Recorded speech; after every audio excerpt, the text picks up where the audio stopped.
Hi guys, welcome back to my channel. It's me Manisha. नमस्ते सबैजनालाई. मैले चाहिँ आज कसरी चाहिँ आफ्नो फोटोजहरु फोटोशपमा एडिट गरिन्छ भनेर सिकाउन लागेको छु.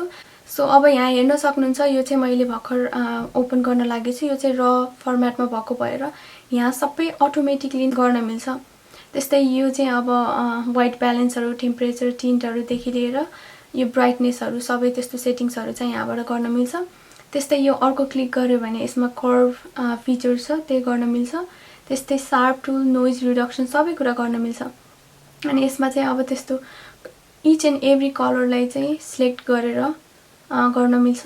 सो इफ हजुरहरुले चाहिँ र फर्मेटमा पिक्चर खिच्नु भएको छैन भने पनि हजुरले यो फिल्टर टुलमा गएर यहाँ गएर क्यामेरा र फिल्टर गर्न सक्नुहुन्छ. त्यसपछि यो सबै सेटिंग्सहरु आउँछ. यसमा चाहिँ रेड कलर किन देखाएको छ भने मेबी यो व्हाइट कलर चाहिँ धेरै भएको भएर यो देखाइराछ. अनि यसलाई चाहिँ लो गर्नुस्. अनि त्यसपछि यो हाइलाइट पनि धेरै भएर चाहिँ नर्मली त्यो देखाउँथेन हैन, अहिले चाहिँ किन देखायो. त्यसपछि यो भएन. नर्मली मैले फर्स्टमा बिगिनिङमा चाहिँ के गर्छु भने सधैँ टेम्परेचर एडजस्ट गर्न सक्छु. हजुरहरुलाई अब त्यस्तो टेम्परेचर कुल बनाउन मन छ कि कस्तो खालको इफेक्ट राख्न मन छ हैन. अब त्यस्तै यो चाहिँ सनी डेमा खिचेको भएर त्यस्तो सनी चाहिँ थिएन, तर भनौं न डे लाइटमा खिचेको भएर मैले अलिकति वार्म बनाउँछु यसलाई यतिको सम्म. अनि त्यसपछि अलिकति हल्का हजुरहरुलाई अब मुडी खालको बनाउन मन छ भने चाहिँ यो हल्का ग्रीन तिर लग्नु भयो हुन्छ. अब मैले चाहिँ यसमा पिंक पर्पल तिर लैजान्छु. त्यस्तै अब एक्सपोजर चाहिँ मैले एक्सपोजर पनि ठिकै छ. एक्सपोजरलाई अब त्यस्तै हल्का मात्र बढाउँछु मैले. कन्ट्रास्ट अलिकति बढाउँछु 6 सम्म. अब हाइलाइट त्यो भइहाल्यो. स्याडो चाहिँ मैले घटाउँछु अलिकति. व्हाइट पनि ठिकै छ, अघि मैले एडजस्ट गरिसकेको छु. ब्ल्याक चाहिँ अब कतिको बनाउने फेडेड खालको, तर अहिलेकोमा मैले हल्का ब्ल्याक कलरलाई यतिकै -6 जति बनाउँछु मैले. त्यस्तै ब्याकग्राउन्डमा देख्न सक्नुहुन्छ हैन, बिल्डिङहरु छ, त्यसको चाहिँ अब स्ट्रक्चरहरु राम्ररी देखियो भने राम्रो देख्छ, त्यही भएर मैले हल्का बढाउँछु 5 सम्म. त्यसपछि यो डिहेज भन्ने छ, यो पनि यो भयो भने यसलाई चाहिँ अलिकति स्ट्रक्चर दिन्छ एज वेल एज लाइक कलरलाई पनि देखाउँछ के. त्यस्तै डिहेज यो कम भयो भने हैन त्यो रेडलाई हेर्न सक्नुहुन्छ हैन, अलिकति फेडेड खालको छ नि. अनि यसमा चाहिँ डार्क भएर आउँछ. यसलाई इन्क्रिज गर्छु. अनि त्यसपछि स्याडोजलाई चाहिँ अलिकति धेरै गर्छु. स्याडोजलाई कम गर्छु. हल्का मेबी ब्ल्याक पनि युज गर्छु सो दैट ब्यालेन्स होस् पिक्चर हैन, धेरै ब्ल्याक खालको नहोस्. यो 2 मा चाहिँ राख्छु. अब त्यस्तै भाइब्रेन्सलाई पनि अलिकति मैले इन्क्रिज गर्छु सो दैट कलरहरु चाहिँ अलिकति इन्हान्स होस्. अब यसमा कर्व टुल पनि मैले पहिला डिटेल्समा भनिसकेको छु हैन कसरी गर्ने भनेर. त्यस्तै अहिले चाहिँ मैले एउटै कलरलाई नगरेर मैले जस्ट त्यो बीचमा गरेर अनि यसलाई अलिकति तल लागेर अनि यसलाई चाहिँ अब त्यस्तै फेडेड लुक बनाउन. तर मैले चाहिँ यसमा चाहिँ फेडेड लुक बनाउँदैन धेरै, त्यही भएर हल्का मात्र गर्छु मैले, किनकि मलाई यतिकै कलर भकै राम्रो लागेछ. त्यस्तै यसमा चाहिँ अब एक-एकवटा कलरलाई पनि कन्ट्रोल गर्न मिल्छ हैन. त्यस्तै त्यसको कलरको ह्यू चाहिँ अब कस्तो बनाउने भनेर. त्यस्तै रेडलाई चाहिँ कस्तो पिंक बनाउन मिल्छ के. अब त्यस्तै कुनै कलरहरु हजुरहरुलाई मन पर्दैन, चेन्ज गर्न मन छ भने अब स्याचुरेसन चाहिँ अब कतिको कलर बढाउने भनेर. त्यस्तै येलोलाई पनि अलिकति येलो बनाउँछु मैले, किनकि त्यहाँ सनफ्लावर पनि छ. तर ग्रीन ब्याकग्राउन्डमा चाहिँ हल्का कम गर्छु मैले. यसलाई चाहिँ अलिकति त्यस्तै हजुरले देख्न सक्नुहुन्छ हैन, अहिले चाहिँ एकदमै कलरहरु चाहिँ एकदमै राम्रो देखिरहेछ. त्यस्तै अब लुमिनेन्स भनेको चाहिँ अब त्यस्तै रेडको ब्राइटनेस कति बनाउने, डार्क बनाउने कि ब्राइट बनाउने भन्ने हुन्छ हैन. यो चाहिँ आई थिंक सबै ठिकै छ. मेबी यो ब्याकग्राउन्डको त्यो ग्रीन कलर चाहिँ लाइट गरिदिन्छु ब्याकग्राउन्डको, त्यही भएर त्यति नोटिसेबल नदेखियोस्. सो यति भयो. अब मैले चाहिँ ओके गर्छु. यहाँ गएर हिस्ट्री टुलमा गएर हजुरले यो देख्न सक्नुहुन्छ. यो चाहिँ बिफोर भयो हैन, यो चाहिँ आफ्टर. यसमा चाहिँ अहिले हल्का कलरहरु धेरै राम्रो देखाछ. अब कसैलाई मुडी टोन मन पर्छ भने अफ कोर्स यो नि राम्रो छ, तर मलाई चाहिँ हल्का कलरहरु मन पर्ने भएर यो ठीक छ. त्यस्तै यसमा हेर्नु भयो भने राइट साइडमा यसमा एसेन्शियल्स हैन, यसमा चाहिँ सबै अब यो टुल्सहरु भयो, यसमा चाहिँ सबै एसेन्शियल्सहरु छ. सो अहिले चाहिँ अरूहरु जान भन्दा अहिले हामीले फोटोग्राफी गरेको भएर मैले फोटोग्राफी क्लिक गर्छु. सधैँ पिक्चर एडिट गर्ने बेलामा ब्याकग्राउन्डको कपी बनाउने. सो इफ हजुरले के मिस्टेक्सहरु गर्नु भएको छ, ब्याक जान मन छ भने चाहिँ यो गरेपछि ब्याक जाने भयो के. त्यस्तै केही गर्नुभयो भने त्यही भएर सधैँ ब्याकग्राउन्ड कपी बनाउनुस्। सो अब यसमा चाहिँ क्रप टुल युज गर्छु। अब कतिको क्रप गर्ने भनेर चाहिँ अलिकति धेरै जस्तो माथिको चाहिँ राम्रो छ, त्यही भएर माथिको यति गर्छु हैन। हिलिङ ब्रस टुल भन्ने छ, यहाँ देख्न पनि सक्नुहुन्छ हैन लेफ्ट साइडमा। केही अब स्पट्सहरू छ भने त्यसले चाहिँ हिल गर्छ। त्यस्तै फर इक्जाम्पल फेसमा अब त्यस्तै केही छ भने, त्यस्तै पिम्पलहरू छ भने यो गायब भयो के, जस्ट टच मात्र गर्दै भयो हैन।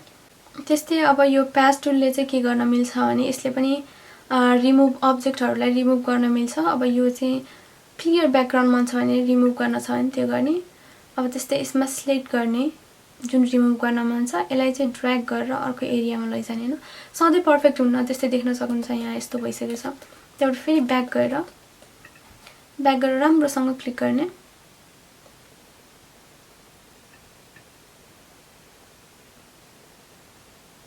माथि के गर्छ अहिले चाहिँ अहिलेको भन्दा बेटर भयो, अनि 2-3 चोटि गर्दा नि हुन्छ। सो द्याट अब चाहिँ यो क्लियर भएन। त्यस्तै यहाँ पनि गर्न सक्नुहुन्छ, तर यो नेसेसरी चाहिँ छैन, मैले इक्जाम्पलको लागि मात्र देखाउन लाग्यो। सो पिक्चरमा चाहिँ डिस्ट्र्याक्सन हुँदैन हैन। त्यस्तै अरूहरू के छ, यो रेड साइन छ नि यसले पनि धेरै डिस्ट्र्याक्ट गर्छ। अब त्यस्तै यो भयो हैन। त्यस्तै स्ट्रिटमा चाहिँ फोटोजहरू क्लिक गर्दा चाहिँ यही हुन्छ कि धेरै डिस्ट्र्याक्सनहरू हुन्छ, मान्छेहरू हिँडिरहेको हुन्छ, अनि सधैँ मान्छेलाई हट भन्न नि मिल्दैन हैन। अनि त्यही भएर आफैले एडिट गरेर मिलाउनु पर्ने हुन्छ। सो त्यस्तै कलरहरू सिलेक्ट गरेर नि चेन्ज गर्न मिल्छ, तर मैले चाहिँ जस्ट यस्तरी गर्छु। यसमा चाहिँ माथि कलर राखेर गर्न नि मिल्छ। त्यस्तै अब यो कलर घरको कलर भयो हैन, त्यो गर्ने। न्यू लेयर क्रिएट गरेको भयो, त्यो माथि चाहिँ पेन्ट गरिदिने। त्यो गरिसकेपछि इरेजर टुल लिने। इरेजर टुल लिएर सानो साइज बनाएर अलिकति जुम गरेर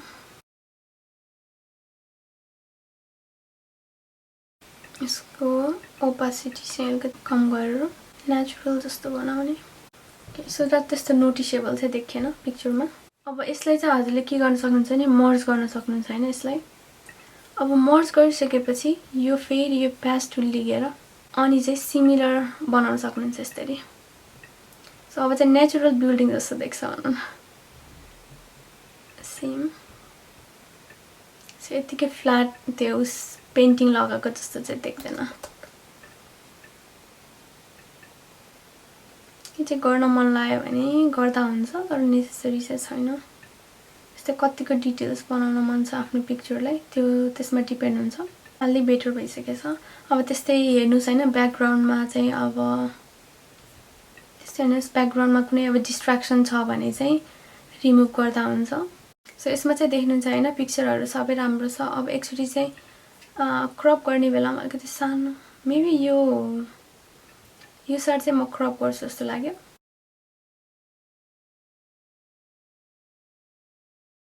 सो यसमा चाहिँ मैले अर्को टुल चाहिँ के युज गर्छु भने शार्प टुल चाहिँ मैले धेरै युज गर्छु। यो चाहिँ धेरै मोडलमा चाहिँ फोकस होस् भनेर, सो द्याट मैले चाहिँ फेसमा अनि हियरमा अलिकति अब के चाहिँ धेरै देखाउन मन छ त्यो उसमा। अब यसमा चाहिँ अब कुनै अब्जेक्टहरू लाइट बनाउन मन छ कि डार्क बनाउन छ, त्यसमा यो मैले बर्न टुल युज गर्छु। अलिकति ठुलो साइज गरेर 1% छ। त्यस्तै अब ब्याकग्राउन्डलाई चाहिँ अलिकति डार्क बनाउँछु मैले, सो द्याट फोकस चाहिँ बिचमा होस्।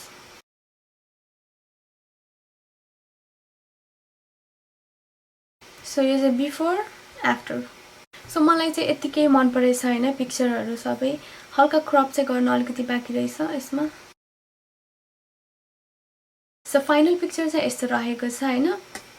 अब मैले फेरि त्यो यो बर्न टुलले चाहिँ लास्टमा यतापट्टि धेरै व्हाइट नदेखियोस्, बिचमा फोकस होस् भनेर। सो यो चाहिँ आफ्टर पिक्चर भएको छ। सो आजको लागि चाहिँ यति नै छ भिडियो। हजुरलाई चाहिँ मेरो एडिटिङ कस्तो लाग्यो कमेन्टमा भनिदिनु होला। अब त्यस्तै अब कस्तो खालको भिडियो मैले लिएर आउने भनेर पनि कमेन्ट गरिदिनु होला। मैले अब चाहिँ एनिमेसन कसरी बनाउँछु मैले भनेर भिडियो लिएर आउँदैछु। अब हजुरलाई चाहिँ कस्तो खालको एनिमेसन गर्न छ त्यो बारे पनि तल भनिदिनु। अनि त्यसपछि यो भिडियो मन परेकोमा चाहिँ आफ्नो साथीहरूसँग सेयर गरेर अनि आफ्नो स्किल्सहरू पनि राम्ररी इम्प्रुभ गर्नुहोस्। इफ कसैमा हेल्प चाहिएछ भने पनि मैले त्यो भिडियो चाहिँ बनाएर हेल्प गर्नेछु सकेको जति। त्यति भन्दैमा see you in my next video. By.